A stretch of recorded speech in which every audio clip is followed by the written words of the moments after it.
Hello, I'm Kathryn Monopoli. I'm a PhD candidate in Anastasia Karova's lab at UMass Medical School and the RNA Therapeutics Institute.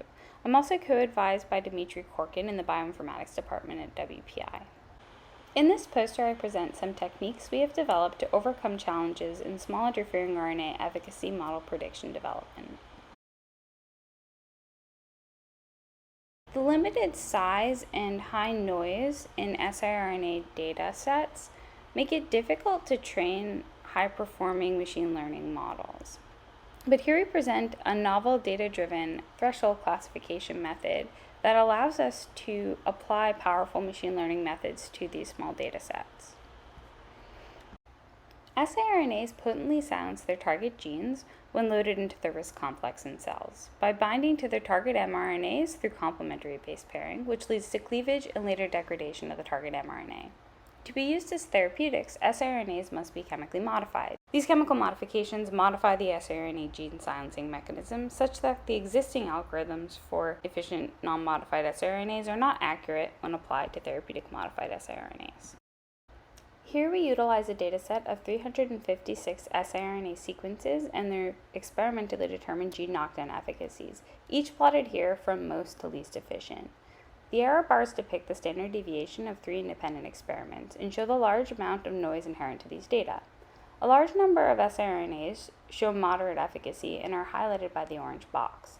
The biological process driving moderate siRNA efficacy being largely unknown, and our desire to predict only efficient siRNAs caused us to select a classification model rather than regression. When selecting classification thresholds, we find that binary classification leads to a noise overlap created where siRNAs around the boundary are indistinguishable.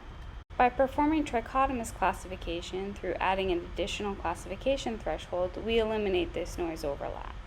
We selected a random forest model for training as it is the machine learning model that trains with the fastest learning rate with the fewest number of samples. We encoded our sequence data very simply as a matrix of ones and zeros, and the target we were predicting was set to a binary value of either efficient or inefficient. We evaluated a range of efficiency threshold pairs, which in all totaled 45 non-overlapping thresholds. Our starting siRNA data was converted from continuous expression values to a classification label following thresholding. Then the data were randomly partitioned into a training set consisting of 75% of the data and a holdout set consisting of 25%. Tenfold cross-validation was performed with the training portion of the data, during which 10 different models were built and evaluated on a 1/10 holdout set that was different with each round. The final model was constructed with the full training set and evaluated on the holdout set that was never used in any aspect of model training to simulate model performance on unseen data. The range of evaluation thresholds we explore can lead to some datasets being imbalanced, and thus we use the precision recall curve for evaluation, as these metrics do not depend on class size. Since several positive thresholds are explored, we adjust the area under the precision recall curve to enable comparisons. I present the resulting model performances for all 45 threshold pairs explored here, with the efficient thresholds indicated along the top and inefficient thresholds indicated along the left side. The curves are color-coded by their adjusted AUC-PRs. We see a general trend of overfitting as efficient thresholds increase and underfitting as inefficient thresholds decrease, with our top-performing models appearing in the middle. I highlight in blue a single top-performing model corresponding with the 22% and 52% threshold pair that shows high performance in siRNA efficacy prediction.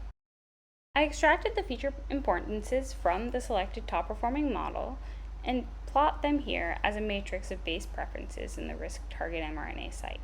The resulting model recapitulates biological features that align with our current understanding of siRNA targeting. Thus, using our trichotomous partitioning method, we were able to develop a predictive model using machine learning methods to accurately predict siRNA efficacy despite the challenges of a limited noisy dataset.